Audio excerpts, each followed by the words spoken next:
के ये पीएम पूरी तरह से कांग्रेस के इशारे पर पंजाब के किसान संगठन इस तरह की कार्रवाइयों में संलग्न है। दरअसल ये देश का मामला है और इसमें अंतर्राष्ट्रीय स्तर पर जो चीज़ें हो रही हैं, जिस तरह से आज इंग्लैंड के प्राइम मिनिस्टर को हिंदुस्तान के 26 जनवरी के कार्यक्रम में आने से मना करने का फैसला किया गया, मुझे ऐसा लगता है ये कार्य कहीं ना कहीं राष्ट्रहित के प्रतिकूल है और ऐसे कार्यों से देश के बाकी किसानों के बीच कि इस तथाकथित किसान संगठन की साख पर जरूर सवाल खड़े होंगे और किसान आंदोलन विभाजित होने के कगार पर पहुंच सकता है। बीजेपी में शामिल हों और स्वच्छ बनकर उभरें। नारदा स्टिंग का वीडियो बीजेपी के यूट्यूब पे था, जिसे हटाए जाने के बाद राजनीति हलचल तेज हो गई। अब राजनीति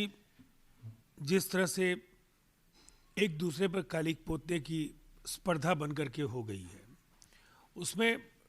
टीएमसी की ओर से जब ये बयान आया है तो इसमें बहुत हैरत नहीं होनी चाहिए। दरअसल टीएमसी के नेताओं का शारदा के साथ जो रिश्ता है उसको वो नकार नहीं सकते और कभी भी सार्वजनिक तौर पर ममता जी ने इसके लिए प्रायश्चित नहीं किया है। अब अगर किसी नेता के खिलाफ कभी कोई आरोप लगा और उसके खिलाफ कोई साक्ष्य नहीं मिला तो इसे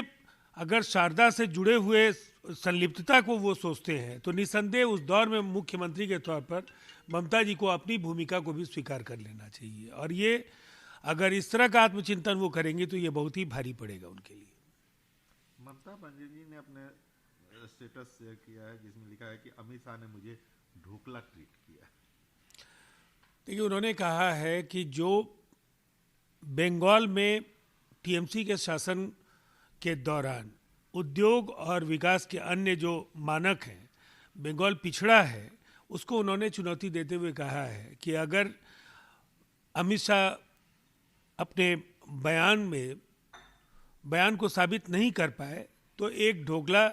उन पर हमारा ड्यू बनता है और वो उन्हें खिलाना पड़ेगा। ये एक सौहार्दपूर्ण तरीके से उन्होंने कही बात, लेकिन दरअसल अमित शाह जी के बयान में तथ्य है, बंगाल का विकास ठहर गया है और इस सच को उन्हें स्वीकार करना चाहिए। 1 करोड़ से अधिक नौकरियों का सृजन किया। सीएम ममता बनर्जी ने अमित शाह द्वारा जो बंगाल की का आंकड़ा रखा गया उस पर हमला करते हुए उसे विवादित बताते हुए ममता बनर्जी ने ये बात कही है। बंगाल में विकास के नाम पर केवल राजनीतिक हिंसा, अराजकता, विरोधी दल के नेताओं और कार्यकर्ताओं की हत्याएं और आम लोगों का टीएमसी के शासन में विश्वास उठ जाना, यही उनकी उपलब्धियां हैं। विकास को लेकर के अगर वो रोजगार को लेकर के कोई भी दावे करती हैं तो ये कोरे दावे हैं और इनका जमीन पर कोई वजूद नहीं है। जम्मू कश्मीर में डीडीसी के चुनाव हुए, गोकर गठजोड़ को बड़ा फायदा हुआ है, लेकिन बीजेपी ने भी कश्मीर जैसे क्षेत्र से 2 सीटें जीती हैं। देखिए, गोपकर अलायंस को अगर सीटें मिली हैं तो अप्रत्याशित नहीं है, लेकिन कश्मीर और जम्मू में जिस तरह से इन इलेक्शंस में भारतीय जनता पार्टी एक बड़ी ताकत के तौर पर उभरी है, ये निसंदेह एक राष्ट्रीय पार्टी के तौर पर भारतीय जनता पार्टी की एक बड़ी सफलता है और जिन वजहों से वहाँ सरकार